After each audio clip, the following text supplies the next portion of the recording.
The 2023 regular season is over. 49ers lose 21-20 to the Los Angeles Rams. How did it happen? Why did it happen? What happened that actually matters on the field? Going into a playoff bracket as well. All that and more coming up on today's Locked On 49ers. You are Locked On 49ers, your daily San Francisco 49ers podcast, part of the Locked On Podcast Network, your team every day.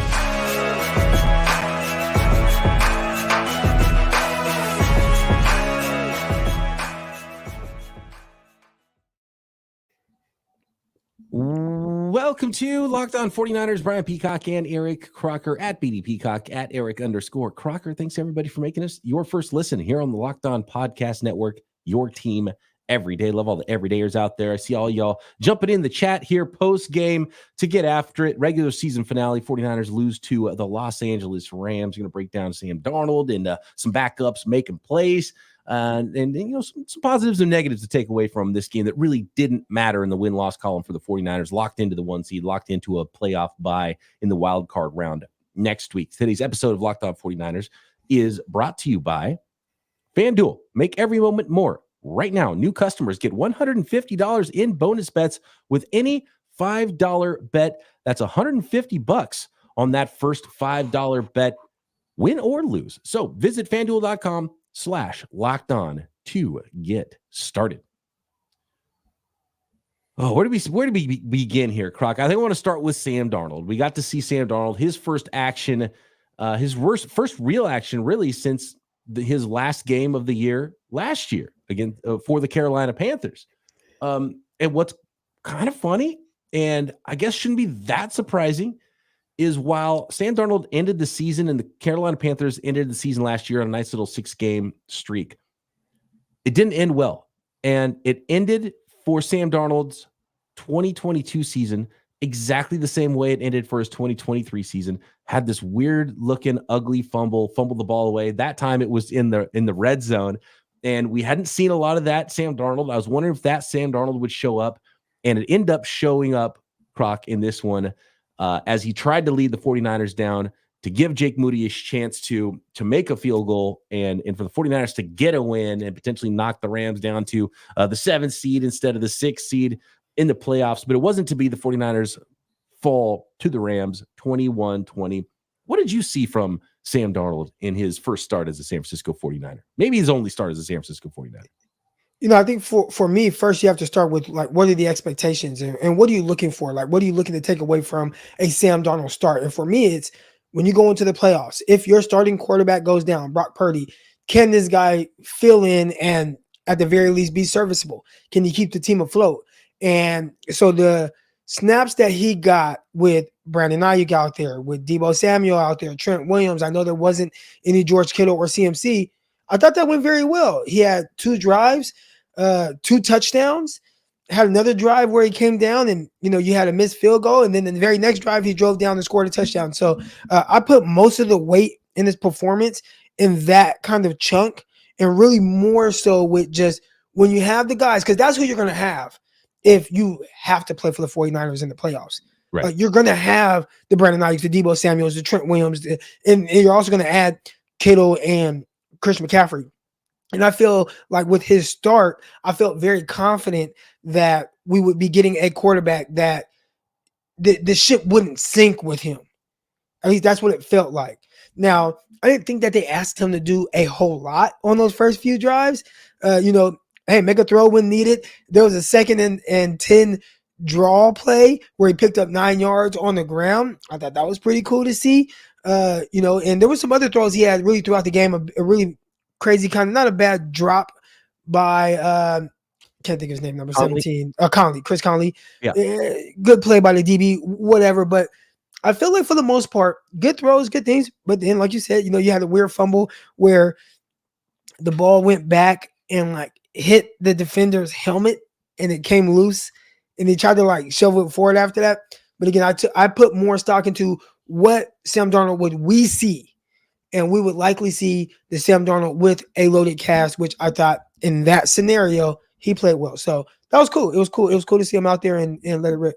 I totally agree. Some drops, and clearly it looked like a different unit and a different offense in the first half than it did in the second half. And Ronnie Bell was getting yelled at by Kyle Shanahan for clearly screwing up one of those third down plays. And I don't know if it would have been a catch-all ball or if Sam Darnold kind of threw it over his head and out of bounds because Bell didn't keep going on that route down the sideline like he should have. So he didn't throw it where he would have anyway. So there's definitely some disjointed stuff there with the second team receivers out there for Sam Darnold. One thing I did notice though, and it's right away, and we even saw it in a few snaps that he played a couple weeks ago, is it doesn't come out as quick. The timing is not there with Sam Darnold like it is with Brock Purdy. And Brock Purdy's been like that since day one too. So it's not like, oh, Sam Darnold hasn't had enough time to get. Sam Darnold's a 6-year veteran in the NFL. He's been around this team. He can get the ball out quicker. I don't know if Sam Darnold's ever going to be that guy who sees the field super clearly and he's going to be dicing teams up, right? But that he's a backup quarterback. He's a backup quarterback for a reason. And with all the, I agree with you, with all the starters in there, it looks a lot better. And he's not terrible. Looks smooth. I mean, he was throwing out the numbers. He was letting it rip. I thought the location was really good. He's got a great we see that. Out, kind of made some plays on the move. Like I thought that looked like I see in the chat. It says Sam Darnold looked fine. Oh, here we go. Sam Darnold looked fine, but nothing about what he's done in San Francisco makes me want him back, though. Not worth the cost. And for me, I felt like what I've seen from him does make me want him back. Like I would like for him to be a backup again for the 49ers next year. Because again, I'm not judging him off of what it looks like with guys that he won't play with. Like part of the 49ers, part of the package for anybody, right? Whether it's Jimmy Garoppolo, whether it's Brock Purdy or whoever, it's the guys that you get to play with. And when he played with half of those guys, it looked solid. Like you would take that. 2 drives, 2 touchdowns. Another drive, you get in scoring position. Another drive, you score a touchdown. Like how would you not want that back from a guy who's coming in and it's his first start since last year? Like I thought that was solid. Yeah, and I would say he's a good backup. It depends on the cost. If he wants high-end backup money, maybe you do go another direction, get a different veteran backup in. Because one thing I think is clear watching Sam Darnold and watching a lot of Brock Purdy now is it's not, I think a lot of people expected to see Sam Darnold roll out there and be like, oh, this looks exactly the same as Brock Purdy, maybe even better, bigger plays, got this bigger arm.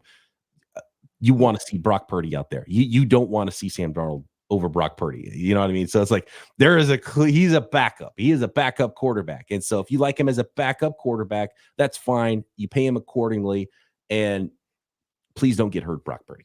So I think it's both of those things. Sam Darnold is fine for what he is. He's never going to be that guy that was drafted number 3 overall. I think it's evident that, and I don't even think you have to, like, Brock Purdy's your starting quarterback, and Sam Darnold is your backup quarterback. Right.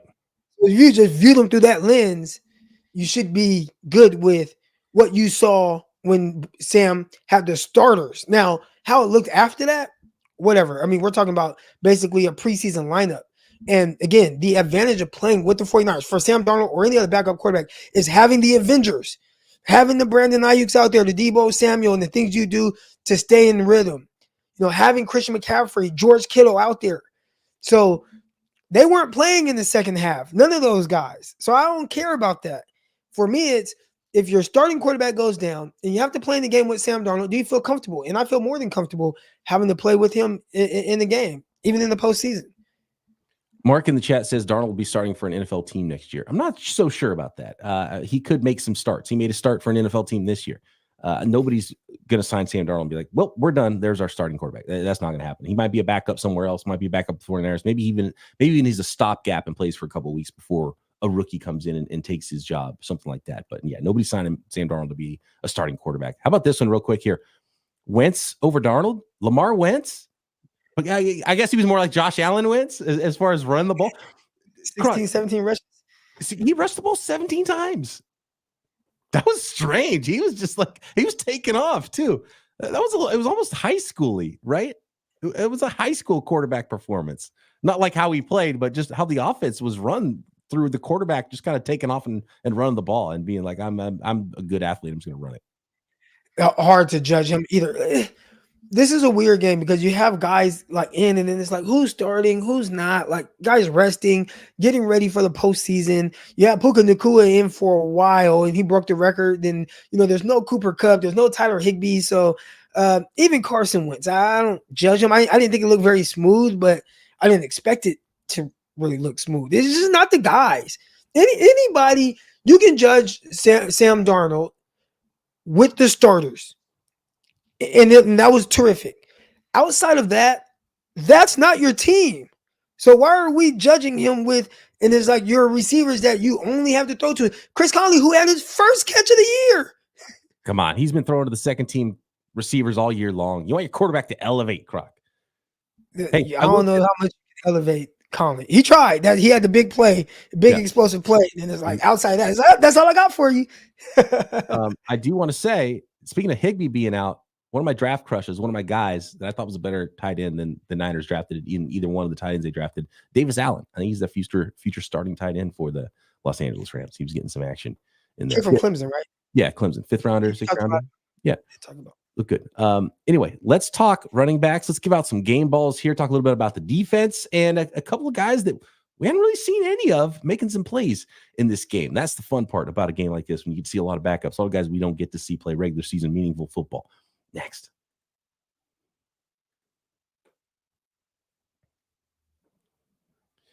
Today's episode of Locked On 49ers is brought to you by LinkedIn Jobs. At the start of the new year, every small business owner is asking themselves the same question. What is the one move I can make that'll take my business to the next level in 2024? LinkedIn Jobs knows that your success all depends on the team that you surround yourself with. It's really no different than an NFL team. That's why LinkedIn Jobs has created the tools to help find the right professionals for your team faster and for free. LinkedIn isn't just some other job board either. LinkedIn is a vast network. We're talking about 1 billion professionals, which makes it the best place to hire, and hiring is easy when you have that many quality candidates. So easy, in fact. 86% of small businesses get a qualified candidate within 24 hours at LinkedIn Jobs. And you can too. Post your job for free at linkedin.com/lockedonnfl. That's linkedin.com/lockedonnfl to post your job for free. Terms and conditions apply.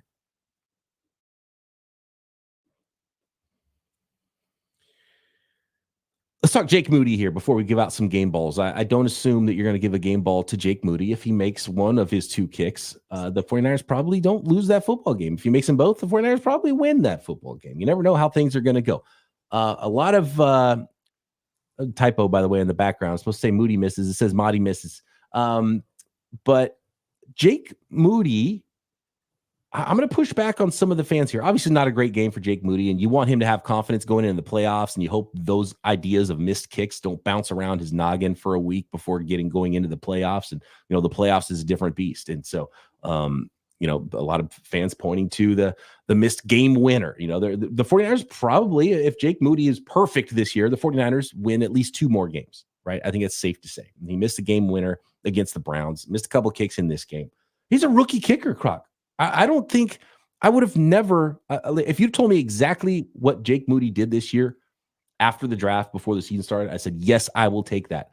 It's an outstanding season for Jake Moody for a rookie kicker. Now, he's not going to be battle tested until he goes through it. So we don't know what it's going to be like in the playoffs. But if you can't stomach that, then you don't play a rookie kicker. And the 49ers went all in, 3rd round pick on a rookie kicker. They thought he was the best kicker in the draft. He's been very good for the most part. How are you feeling about Jake Moody in this game? How are you feeling about him going into the playoffs, Croc?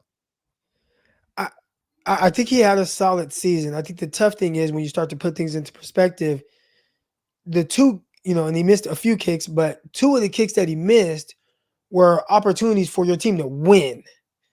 So that's the hard part, right? Like you missed this extra point in the field goal in this game, and you can that can be a kind of a direct correlation to why you lost. You missed that kick against the Browns, that's why you lost. Well, okay, again, there are other factors that go into winning, but it was a big contributing factor as to why you took an L. So from that standpoint, you ideally don't want to put it on him, but you don't want your kicker to be the reason that you possibly lost either. And I have confidence in him, but it doesn't feel like Robbie Gould.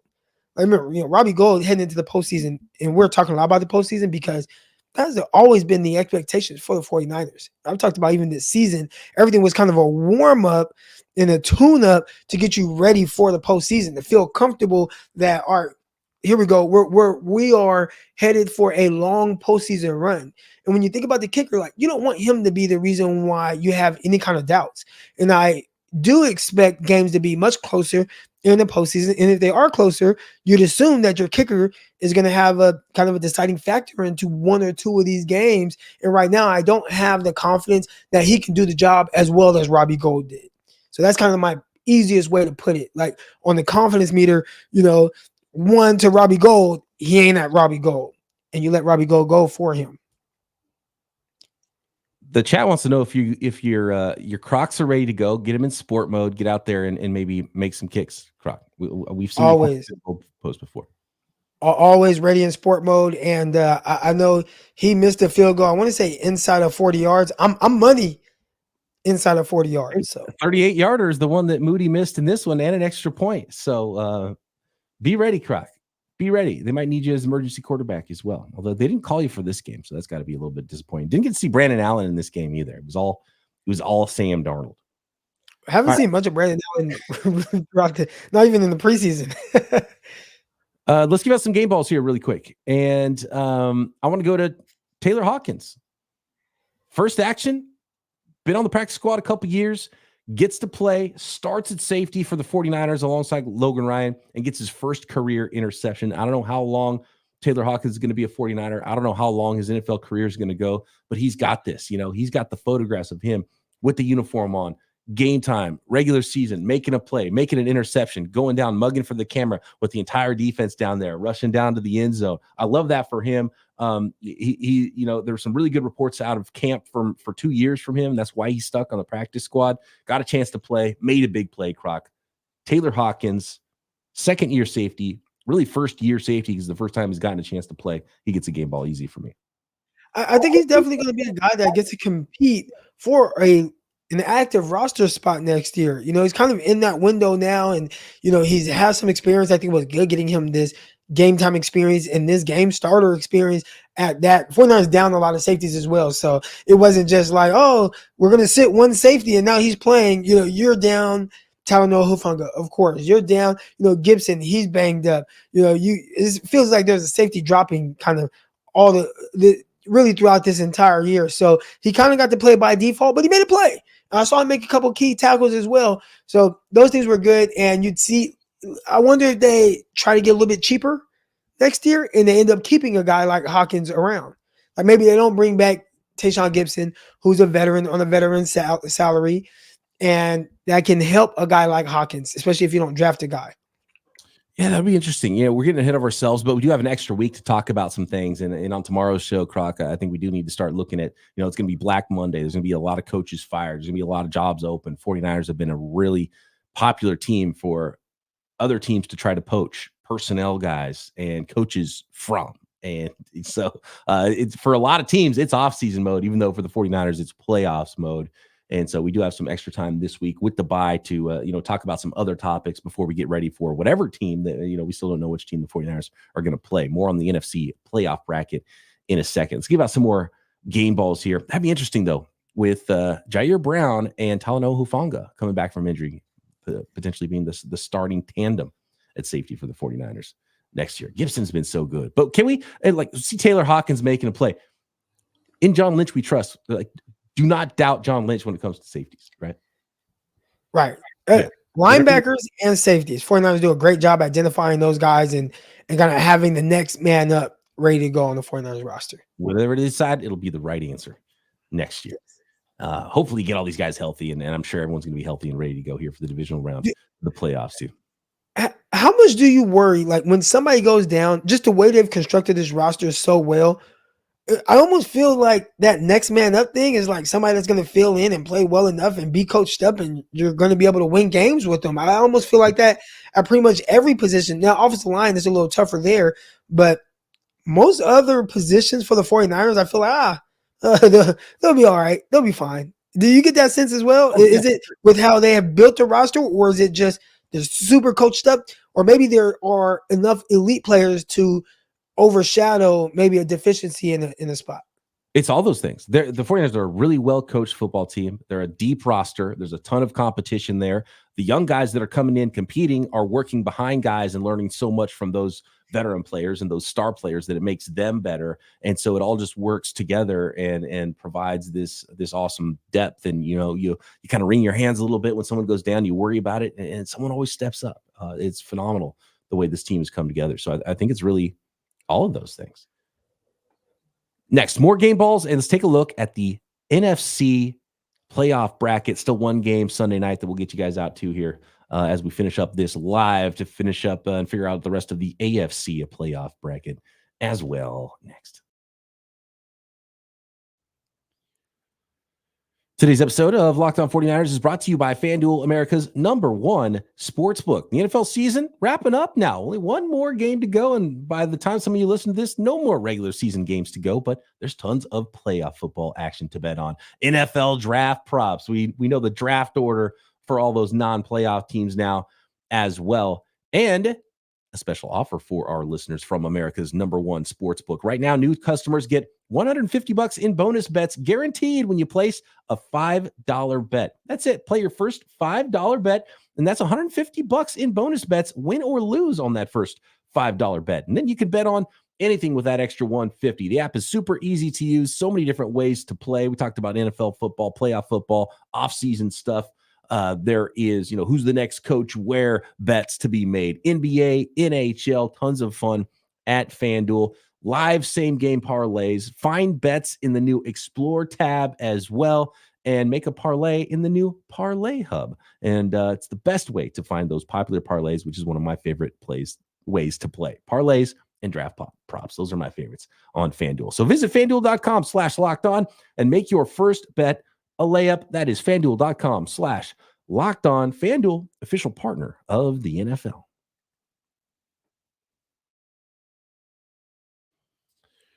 We're giving out game balls here before we take a peek at the NFC playoff bracket. Of course, more on the NFC playoffs coming up later in the week and into next week when the 49ers play again after getting some much-needed rest. By the way, only one injury in this game, and it looks like post-game it's not significant. It's not MCL, it's not ACL for Clelin Ferrell, who left the game early, and then it was a bad look, kind of limped off the field, and then was carted away. But it turns out it is hopefully a minor injury, and it doesn't look to be something like an ACL or an MCL injury. So minor knee injury, crossing our fingers there for Clelin Ferrell. So that was really goal number one, Croc, was to get out of the game relatively healthy, and the 49ers did that.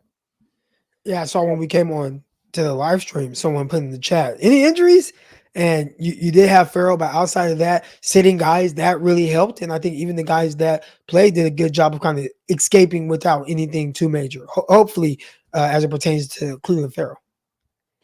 I agree with Todd in the chat. Game ball to the running backs, Mitchell and Mason. And, Mason didn't get used a lot. I thought it was going to be a lot more Mason in the second half. But Elijah Mitchell looking like his old self more than we have seen all year, the last couple of weeks. So that is really promising to know that Mitchell's got a little bit more spry. He's got a little bit of that burst back that we kind of haven't seen in a while because he had so many injuries. So him being healthy and proving that the 49ers have that depth at running back, and Mason always looks like a beast when he runs the ball and did in this game as well. That's phenomenal there. And the 49ers really did a good job running the ball early. And I think they could have probably run the ball more in the second half and maybe even won this game. They kind of went to the air a lot with Sam Darnold to their demise a little bit with some of the mistakes that were made in the passing game late and ended up not scoring. But run game looked good even without Christian McCaffrey. So stock up there. Love seeing that from Mitchell and Mason. Who you got? Game balls, Croc. I got to go with Kyle Shanahan. Just coaching up another really good year, finishing with that might have been the 49ers' first division loss in 2 years, right? Because I don't think he lost one last year. And yeah. Right. But terrific job. My brother and I, we were talking about coach of the year. Obviously, my best friend, my brother Donald, he's a Steelers fan, and Steelers made the playoffs, so he's excited about that. And he's like, man, how does Mike Tomlin not get coach of the year? I'm like, well, how does Kyle Shanahan not get coach of the year? He's not even up to be considered for it. And all he does is put his team in the position to be the number one team in the NFC, or up there, compete, have the best odds to win a Super Bowl. So Terrific job this year by Kyle Shanahan. I'm not sure if we're giving him too many game balls, but he definitely gets one after today. Yeah, even on the broadcast, they're talking about, oh, look at the phenomenal job Sean McVay did, Coach of the Year candidate. And I'm like, what about Kyle Shanahan? The best team in the NFL. But I will say one thing about Kyle: he can't win without Brock Purdy. So I don't know. That used to be the same with Jimmy Garoppolo. Yeah. Like, look at his record with Jimmy G and look at his record without Jimmy G. Yeah, D'Amico might have something to say about it. That's a good call. Texans winning. Perfect job winning the AFC South. Good job, D'Amico Ryans. Yeah. Good young quarterback there. I had some people, because I was kind of just watching it, right? Just felt kind of different watching CJ Stroud, just the way he plays the quarterback position. I'm like, man, just looks different with him. And you could see quarterbacks that have like these, big time intangibles and things like that. It looks sweet. So he has a young, promising quarterback and fun to watch Houston Texans. I'm rooting for him, rooting for D'Amico and those guys. Yeah. So 11-1 the last 2 seasons for the 49ers in the NFC West. Kyle Shanahan actually after the game was asked about that. And he's like, not so much a division rival. Yes, you want to beat them. You want to beat those teams in your division. He's like, but I know a lot of guys out over on that coaching staff and they're annoying and I wanted to beat them. Honestly, I think it's cool to kind of have bragging rights of just, hey, we haven't lost a divisional game in 2 years. We're the big dogs over here. Yep. Another game ball. Sam Darnold. And obviously didn't pull it out. Obviously, fumbled and did some Sam Darnold stuff at the end. But again, when he had, the guys out there, the guys that you potentially would play with in the postseason, the Deebo Samuels, Brandon Ayuk, Trent Williams, I felt fairly confident leaving that part of the game that, man, if he has to step in for whatever reason, you're in pretty good hands. He didn't look erratic, looked like he knew what he was doing. So I would say game ball for Sam Darnold for just instilling a certain level of confidence in me that if something, God forbid, happens to Brock Purdy, this guy can fill in and you can write it out with him. One more game ball for me, and that's the other young player, rookie, getting his first action and getting his first career sack. That was Robert Beal Jr. The sack celebration, though, did you see it? I was trying to figure out what it was. It looked like he's holding a sack and then like reseeding the lawn. And I don't think that's what it's supposed to be, but that's what it looked like to me. So we got to find out what that celebration, that sack celebration, is the only time we've ever seen it from Robert Beal. But love seeing the young guys that don't get a chance to play making plays in this one. Hopefully somebody asked him about that after the game. Like, what was that celebration? Yeah. Were you fertilizing the lawn? Is that what that sack celebration is? I saw some guys. It was the Baltimore Ravens guys. I think maybe they did it against the 49ers where it was like the Grinch who stole Christmas. It's like they kicked in the door, They grabbed all the presents, threw it in a bag, and then ran off with it. I thought that was a pretty cool celebration. Unfortunately, against the 49ers, but I like the Grinch celebration. It's A for effort on that one. It was a Christmas game too. Come on. NFC playoff bracket. The 49ers are the 1 seed. They have a bye next week. Wild card round, though, is now as follows. And actually, the 49ers losing this game, I think, makes better television viewing for those playoff matchups. I love Packers-Cowboys. That's going back to that 90s rivalry. The 49ers had some good games with both the Packers and the Cowboys back in the day. Historic franchises going at it. So 2 seed Cowboys hosting the 7 seed Packers. And then you've got the whole Goff, Stafford trade. Detroit Lions, best season, I think, in Lions history now with their 12th win. And they're the 3 seed hosting the 6 seed Los Angeles Rams. And then you got the South Division winning Tampa Bay Buccaneers hosting the Philadelphia Eagles, who are just playing god awful right now. And so rooting interest, I mean, you kind of look, the 49ers are going to play the lowest seed. So it'll kind of reseed is what happens. So basically, if the Packers win, Niners play the Packers in Santa Clara next week. If the Packers lose to the Cowboys, but the Rams win, then the 49ers will be hosting the Rams next week. And if both the 2 and 3 seed Cowboys and Lions win next week, then that means the 49ers are going to play whoever wins from that 4-5 seed game between the Tampa Bay Buccaneers and the Philadelphia Eagles, and they'll host whoever they play next week. So that's the way it's going to break down for the 49ers. One of those teams you'd rather play, Croc?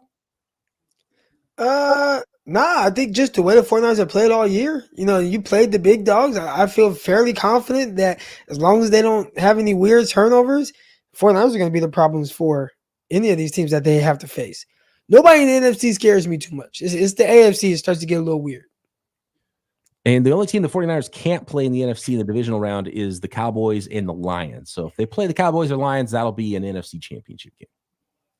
More on the Cowboys, more on the Lions, more on the rest of the NFC and the playoffs. And we'll talk a little bit AFC playoffs and have some fun this week. Some other topics of conversation. Black Monday is coming tomorrow. Coaches will be fired. GMs will be fired. And no doubt Kyle Shanahan and John Lynch and Jed York are going to be fielding phone calls from teams asking to interview people from the 49ers organization. So I want to get into a little bit of that conversation as well as we have a bye week here and get ready for division round of football for the 49ers and wild card round of football for just about everybody else in the playoffs. Appreciate everybody out there. Great season. Love all the listeners and all the everydayers, of course. Everyone jumping in with us in the live chat, hanging with us all year long. Still some unfinished business, though. It's going to be a big January here on Locked On 49ers. And, of course, Croc and I will be back tomorrow right here. Locked On 49ers.